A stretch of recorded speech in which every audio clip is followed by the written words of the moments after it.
Migao mar somo kotenore kod riwruok mar Forum for African Women Education is FAWE tiyo kod grube mag jopuonjre kata klab motisi kaka tuseme kod mar kedo kod midhiero adek majuko rowere moting'o mako iye momondo, lwenje mag kit chwech kod tuo mar ayaki. George Juma miyowa ler mathoth kowuok Migori. Kwan rowere makalunjego mag kit chwech, gamo kutego mag ayaki, kaachiel kod mako yie momondo pod ni malo e kaunti ma Migori. Lipot yango ni atamalo maduong' mag jogo eko ma pod gamo kutego mag ayaki e kaunti ma Migori gin rowere mantie kind higni 15 kod 24, ka bende atamalo 20 mag jogo mako ich gin rowere ma hikgi tin ne 18. Migao mar somo ka otenruogno mar Forum for African Women Educationists kata FAWE tiyo kod gube mag jopuonjre ma ong'ere kaka clubs e skunde ma otisi kaka tuseme club mar kedo kod midhiechegi. Sikund sekondar mar nyiri mar Mabera e subkonti ma Kuria West en achiel kuom sikunde mantie kod club ni ma tuseme. We are 2 patrons. We have a total membership of 50 girls. So tuseme simply means speak out. So the club mainly, the main objective is to empower the girls to be able to speak out about issues affecting them.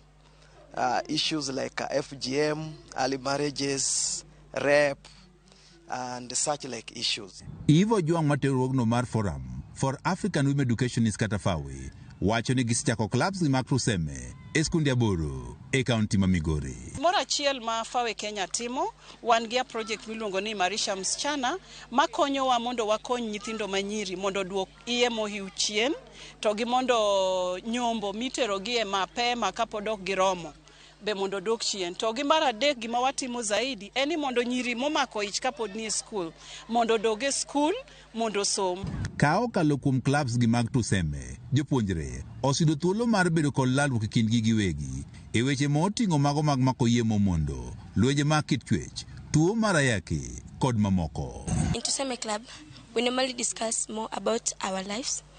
Tuseme Club aims at improving us not only academic but also socially. That a girl is born into a family which is not able to cater for her needs. So you find that he goes outside looking for another way in order to get something that he or she wants. But as per now, we have educated the girl child that it's not a must.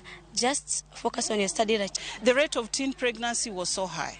But as we speak, the head of institutions are reporting a decrease. You are required to have 50 club members, but the benefits normally trickle down to the rest of the student population because we pick these members from the different streams. Japuonj maduong' mar skul sekondari mar nyiri mar Mabera Mary Lucy wacho ni ka okalo kuom Tuseme Club gisedwoko piny kwan mag jopuonj mako iye ma oyu. Pile ka gine Tuseme Club gin thuolo mar wuoyo kendo gipuonjre giwegi e muhiu osedok chien kabisa e skundni. Osedok chien. Ka opogore kod kedo kod mako yie ma oyu, kute mag ayaki kaachiel kod lwenje mag kit chwech, jopuonje ka okalo kuom Tuseme Club bende twak e weche mopogore opogore ma oting'o ler mar ria, tiyo kod lony manyasani e somo kod mamoko. FAWE Kenya okelo computers ne skunde aborogi. E skul ka skul wan gi computers adek ma waketo negi wifi nyaka gi antivirus mondo nyithindo gi opuonjre mang'eny. E counseling kata gombaka gi nyithindo kata hocho ne nyithindo man gi tabu mang'eny koa dala, yudo moko ae family ma ji opogore koko ng'eny timre nadi. Yudo ka Tuseme Club osemiyo nyithindo gi obedo thuolo. Tuseme has given us 3 computers that the girls are using for academic work. George Juma, Ramogi TV, Migori. To mana kaka juma ka juma wakelo ni chenro mar gin kanye kawuono wamenyo